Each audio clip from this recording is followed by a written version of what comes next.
Hi, this is Deborah Dachinger, Dare to Dream radio show, and cool subject. We're going to be talking about managing.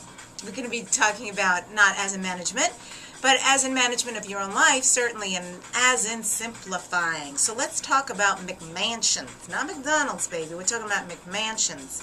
McMansions to McManageable. So I guess you could say it's a little bit of an Irish subject.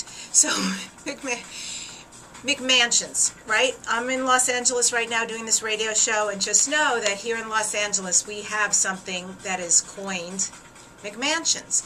I think it started with the Aaron Spelling 56,000 square foot home, sprawling mansion you might say, and we have a lot of them here. Like, what do people do with all that space? And there were a radical amount of those. And now everything, of course, you know, what's happening on the outside is being reflected in many areas. One of them is housing. So as of 2007, 20% decline in how large homes are. And in fact, most recently, the abodes are becoming what you might call pint size. Anywhere from 450 square feet, yes, I said 450 square feet, to 1,200 square feet for a family. And they've got these really incredible modular pieces, so it works. They're really creative. They're really interesting designs. And so the size is changing because people are choosing location instead of size and being on top of one another. Also, what they're finding is that when they choose these locations, they're creating more time outdoors. They're creating more togetherness. They are realizing, I don't really need all this stuff. Wow, I've had a lot of material things and I don't really need it. I can live more simply, which is awesome, because how much do you really need? And smaller can really be better. It's so important right now because we want to leave a lighter footprint on the earth. So this is meant literally, because I could go into the whole planet and what's going on, but I'm just addressing one part. So I do mean literally green-wise, what can we do differently?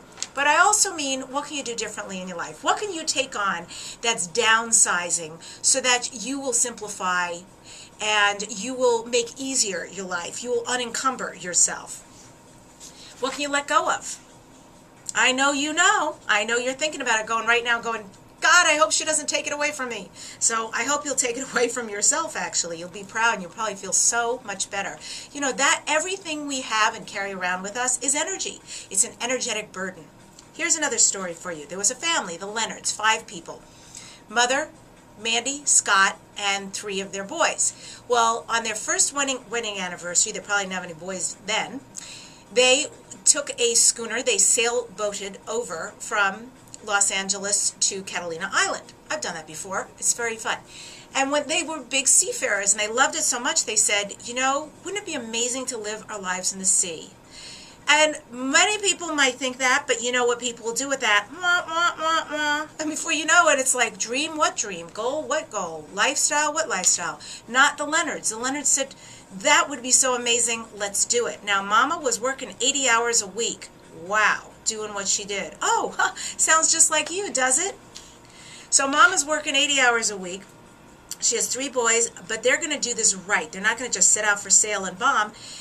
They take 14 years to create this. And in the 14 years, first they wait for all the boys to be enough of age that they can all swim.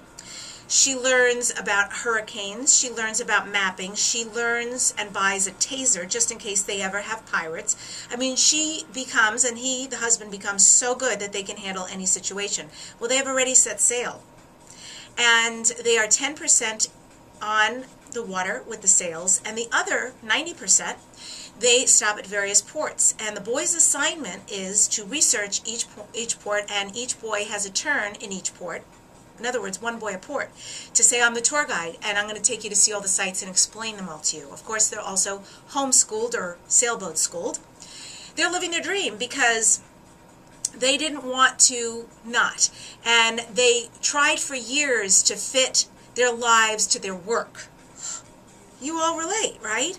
And live instead now the life that they want. They said once that they decided to do this, the Leonards said they just never looked back.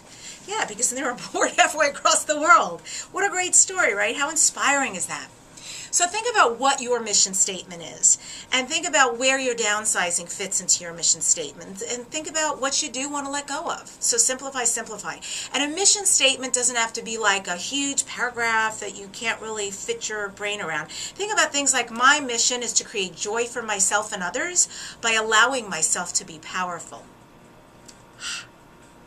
And think about this one. I am here to lead others through my voice and by example. And what you can do once you create your mission statement is check in periodically. Am I living my mission? Am I interacting from my mission? Am I living my mission with integrity? Right? So also know that as you grow, your mission statement will change. That's appropriate. And what you'll find is that you live your mission. That's because we're all different and we all have a different mission. So as you live it, you're going to find deep respect for yourself and love of self. Go there. Weird joke? Can I tell a weird joke? Great. A metaphysical downsizing joke. Let's go for it. One day a government worker is digging through his desk when he finds a magic lamp. He rubs on it, and all of a sudden a genie appears. And the genie says, I will grant you 3 wishes. And he says, great. For my first wish, I would like to be rich. Ring! And he's surrounded by money. And the genie says, what would you like for your second wish? And he says, I would like to be with a beautiful woman on an island somewhere. Ring! All the money, the guy, the woman, they're on an island somewhere, happy, happy. And the genie says, and now for your third wish, what is it? He says, I would like never to have to work again. Bring! And the government worker found himself back in his government office. Glad you like that. So really, what do you want? What do you want? What's going on? And most of us find that simplicity is a learned habit, right? Because we live in a world where it's mo, mo, mo, faster, faster, faster. But it's okay to slow that down and just wake up and see what's happening in all the sectors of our world. We want to reduce the stress. We want to reduce the fears. A lot of that is created by this needing more and this not enoughness. And how can we resolve fear and stress? Well, we take action. Action, action, action. Location, location, location. Let information in. That's key, because the key is to want to do the work. The key is to want to look at yourself, really look at yourself and what's going on, and then choose to respond differently. So on a physical level and also on an emotional level, we can release the McMansions in our life that are eating up our attention, our time, our focus, taking away from where we want to be. I remember a great book by Tom Robbins that said, keep your eye on the ball. I was so young when I read that, and that has never escaped me. Keep your eye on the ball, and anything that gets out in the way, all that clutter, gone.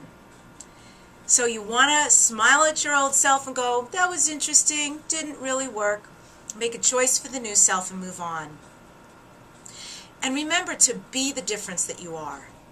So we're all so different. What I'm saying is embrace the authenticity of who you are, what you are. Put that out to the world. Simply, simply. Isn't that so simple? Just to be who you are. So from McMansions to McManageable, where do you want to be? The grand, huge thing you can't barely manage and clean, or do you want to be in something that is exactly what you want, exactly the right size, and contains everything you truly need?